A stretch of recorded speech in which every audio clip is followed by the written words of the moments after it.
le minage des bitcoins.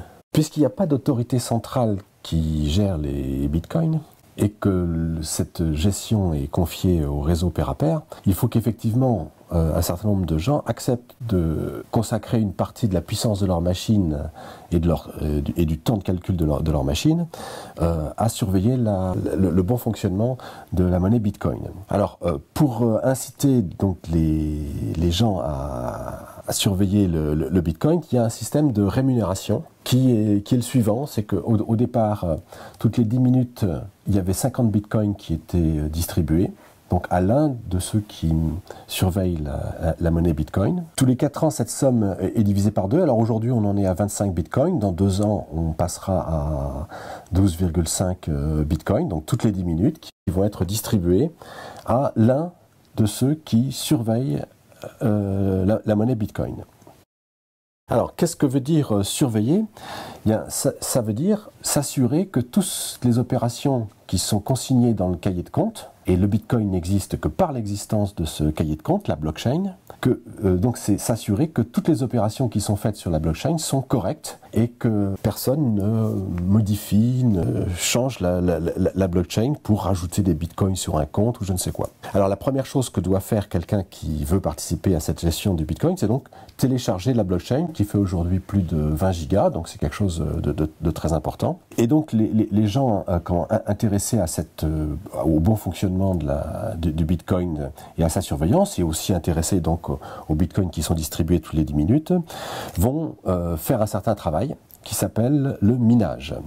Alors je précise aussi qu'il y a donc 2 types d'utilisateurs pour le Bitcoin, ceux qui participent effectivement à ce travail assez lourd de surveillance de la monnaie, et puis ceux qui sont simplement des utilisateurs et qui n'ont pas besoin de télécharger cette blockchain très volumineuse.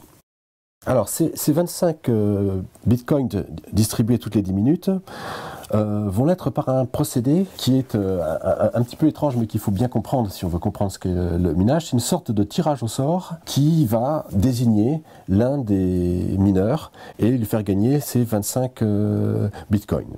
Une transaction particulière indiquera, donc qui sera rajoutée à la blockchain, toutes les 10 minutes, indiquant qu'un certain compte reçoit 25 bitcoins qui n'existaient pas avant. Sinon, j'insiste bien, toutes les transactions qui ont lieu, qui consistent à des déplacements de bitcoins d'un compte à un autre, ne peuvent exister que avec équilibre des comptes. Autant de bitcoins sont dépensés sur un compte, autant de bitcoins arrivent sur un autre. Mais il y a une exception, c'est 25 bitcoins qui sont créés toutes les 10 minutes. Tous les bitcoins qui existent ont été créés par ce procédé et tous ceux qui seront créés le seront par ce procédé, donc d'émission pour stimuler les contrôleurs de la monnaie toutes les 10 minutes. Alors si on fait le calcul du total de bitcoins qui va être émis, c'est assez simple à faire. En fait, il y a eu 50 bitcoins qui ont été émis toutes les 10 minutes pendant 210 000 fois 10 minutes. Ensuite, il y en aura 25 qui seront émis autant de fois, donc 210 000 fois. Ensuite, il y en aura 12,5, autant de fois. Et puis, ça fait la somme d'une série que chacun sait calculer. Et ça conduit aux 21 millions de bitcoins qui seront créés. Et quand ces 21 millions de bitcoins auront été créés, tout s'arrêtera. On donne la date de 2140 pour cette fin d'émission des bitcoins. Tout simplement parce que quand on divise par 2 de cette façon-là, à un moment donné, on va arriver à une émission qui va être inférieure à 1 100 millionième de Bitcoin. Or, ce qui est prévu dans le système de Nakamoto, c'est que en dessous de 1 100 millionième, il n'y a pas d'unité possible. Donc, c'est comme le centime pour les euros, il n'y a pas de compte possible plus petit que le centime d'euro. Ben, pour le Bitcoin, le 100 millionième, il n'y a pas plus petit. Et donc, ça s'arrêtera. Et quand on fait le calcul, on s'aperçoit que ça correspond à l'année 2140. Pour gagner, il faut résoudre un problème. Pour résoudre ce problème, il va falloir mener un certain nombre de calculs. Et le système de Nakamoto a été conçu de manière à ce que plus on est capable de calculer vite pour résoudre ce type de problème, je vais donner un peu de précision plus loin, plus on a de chances de gagner. Les chances qu'on a de gagner, la probabilité qu'on a de gagner, elle est proportionnelle à la quantité de calcul qu'on est capable de faire, donc à la puissance de calcul qu'on consacre à résoudre ces problèmes. Alors, je précise bien que cette résolution de problèmes, ça n'est pas la même chose que la gestion de la monnaie. Il y a en fait, pour un mineur, deux types de travail qu'il effectue. Le travail de surveillance de la monnaie, donc que les transactions qui se déroulent se font correctement, la constitution d'une nouvelle page qui va être rajoutée donc à la blockchain, et puis ce travail de résolution d'un problème qui détermine qui va gagner. Alors, ce problème, c'est en fait calculer une certaine fonction, qui est la fonction SHA-256. L'idée, elle est très simple, c'est que ces fonctions cryptographiques comme la fonction SHA-256, ce sont des fonctions qui, lorsqu'on leur donne un X, on ne connaît pas les propriétés particulières du f de x qui va être produit par la fonction. Et elles sont conçues justement pour qu'on ne puisse pas connaître les propriétés particulières de f de x quand on choisit un x. Le problème que vont avoir à résoudre les gens qui minent et qui veulent gagner les 25 bitcoins toutes les 10 minutes, ça va être de trouver un x qui ait une certaine tel que le f de x a une certaine propriété.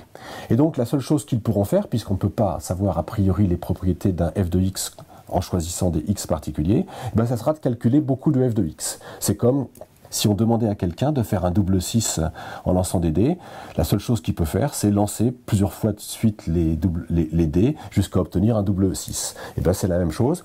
On attend du mineur qu'il trouve un x tel que f de x a une certaine propriété. Comme on ne peut pas prévoir les propriétés de f de x, la seule chose qu'il peut faire, c'est calculer le plus souvent possible f de x pour des x variés. Alors le premier qui gagne, le premier qui résout l'énigme qui est posée est celui qui est choisi, qui rajoute la nouvelle page à la blockchain et qui remporte les 25 bitcoins, à peu près toutes les 10 minutes. Il faut bien comprendre que c'est effectivement à peu près toutes les 10 minutes et non pas exactement toutes les 10 minutes, parce que le temps de résolution du problème, il n'est pas déterminé à l'avance. La difficulté du problème, elle est fixée et elle est ajustée de manière à ce que, en moyenne, tous ceux qui sont en train de miner à un instant donné mettront 10 minutes à peu près pour résoudre le problème. Mais il se peut tout à fait que le problème soit résolu par un mineur au bout de 5 minutes, ou au contraire qu'au bout de 10 minutes personne ne l'ait résolu et qu'il soit nécessaire de calculer pendant 12 minutes, 20 ou 15 minutes pour résoudre le problème. Donc la durée de 10 minutes, elle est moyenne. Alors comme le Bitcoin aujourd'hui a un cours qui n'est pas négligeable, donc plusieurs centaines de dollars, alors selon les jours, hein, ça va être 400 dollars par exemple, beaucoup de gens sont intéressés par le minage. Alors la conséquence de tout ça, c'est que des programmes particuliers ont été faits pour calculer rapidement cette fonction SHA-256. Ça s'est révélé évidemment insuffisant. On a utilisé des cartes graphiques dont on a détourné le fonctionnement pour qu'ils calculent rapidement cette fonction SHA-256. Et puis maintenant, les choses en sont arrivées à un autre niveau. On crée des circuits spécialisés. On crée des machines spécialisées pour calculer le plus vite possible cette fonction SHA-256 et être celui qui va gagner les 25 bitcoins. Donc les gens qui veulent faire du minage s'équipent en circuits, en machines, et ils font fonctionner, en dépensant éventuellement beaucoup d'électricité, leurs machines pour être les gagnants. Il y a une sorte de course à la puissance, qu'on peut appeler une sorte de ruée vers l'or, qui conduit à une chose qui est relativement absurde, c'est à une dépense considérable de moyens dans la création de ces machines spécialisées qui ne servent à rien d'autre qu'à calculer la fonction SHA-256, qui est quand même assez absurde, et en même temps une forte dépense d'électricité associée au fonctionnement de toutes ces machines.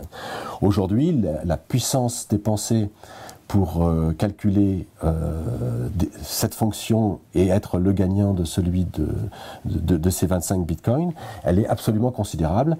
Elle est plus de 10 000 fois supérieure à la puissance du premier ordinateur, de l'ordinateur mondial le plus puissant. Donc c'est quelque chose d'absolument ahurissant.